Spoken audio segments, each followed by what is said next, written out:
The G8 leaders' statement on countering terrorism is a very significant development, and this is primarily because this statement probably wouldn't have been possible under the previous U.S. administration of George W. Bush, which very much took a "you're with us or against us" approach to counterterrorism, which the Obama administration has largely rejected and eschewed.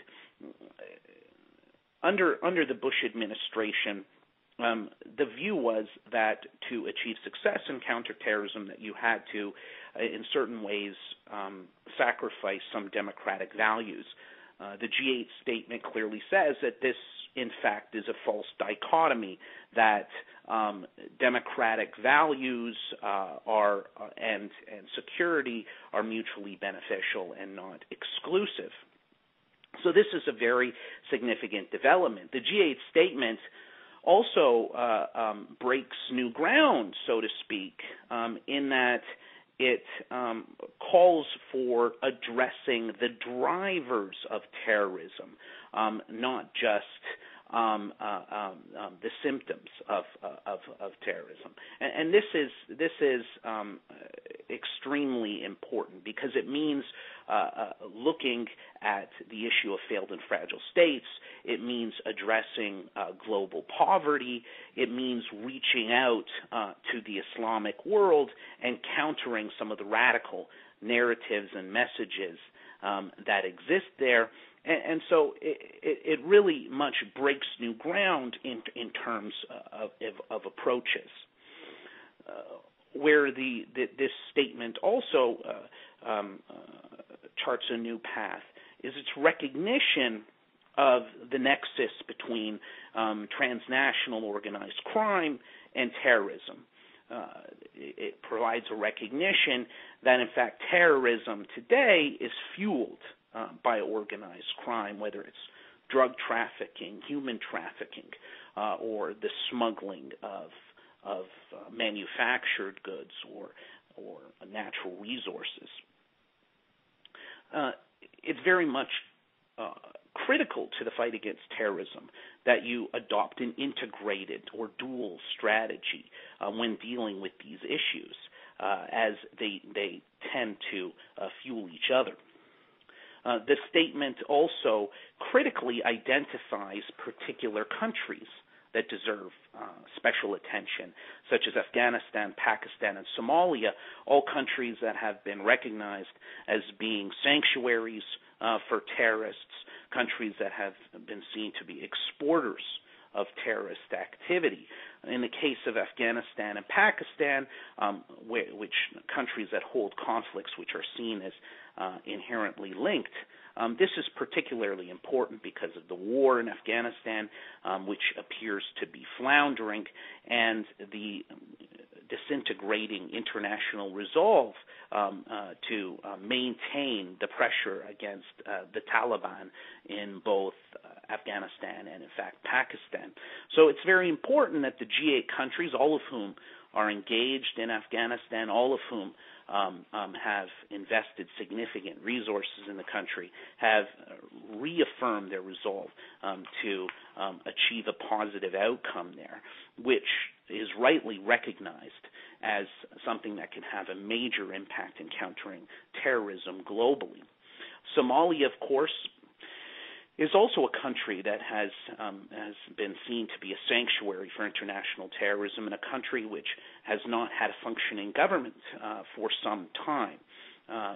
There's a recognition in the statement, and I think that this will be something that be welcomed by all those who follow Somalia and are engaged in the conflict in Somalia, that there is a need to have new attention on the situation there, which has escalated somewhat over the past couple years. But a country which still has the potential to export terrorism and instability, not only in the region, but internationally. A very important aspect of this statement, which cannot be underestimated, is its recognition of that one of the primary drivers of terrorism is, in fact, domestic radicalization within the G8 states, something which is spurred by the sentiments of disenfranchisement, primarily in immigrant communities and within Muslim communities in those states, and that there's a need to develop more of a common front and a common approach to this growing problem. It's a recognition that many of the terrorists and terrorist incidents that we've seen around the world have been linked to domestic terrorist cells and movements, and rather than coming from the Middle East or South Asia, the Afghanistans, Pakistans, and Saudi Arabias of the world. And this is something that G8 states have to bear in mind and seek to develop a strategy to address. So it's very important that the G8 not only recognize this, but also have called for an integrated approach to dealing with the problem. I think this also can be linked very strongly to the efforts of the U.S. administration to reach out to the Islamic world as a whole, to counter the myth that the war against terrorism, as it's been called, is in fact a war against Islam, that it's a war of civilizations between the West and the Islamic world. This was a message or a myth that President Obama attempted to counter in his groundbreaking Cairo address, and is something that I think the G8 statement alludes to as a need to counter the negative narratives that are being promoted by radical Islamist and jihadi groups around the world to gain adherents and to recruit new militants.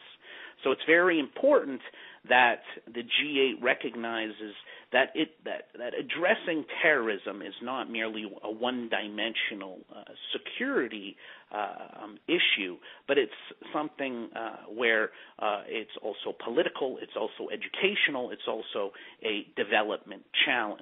And this comes out very clearly in the statement, and I think is extremely important. Fundamentally, what this statement conveys is that there is a need for an integrated approach. And as I said earlier, this was something that really just didn't occur under the previous U.S. administration, where the G8 countries, all of whom recognized the critical importance of counterterrorism, still couldn't come to agreement or couldn't develop a common approach because of some of the political differences between the states surrounding issues such as the war in Iraq.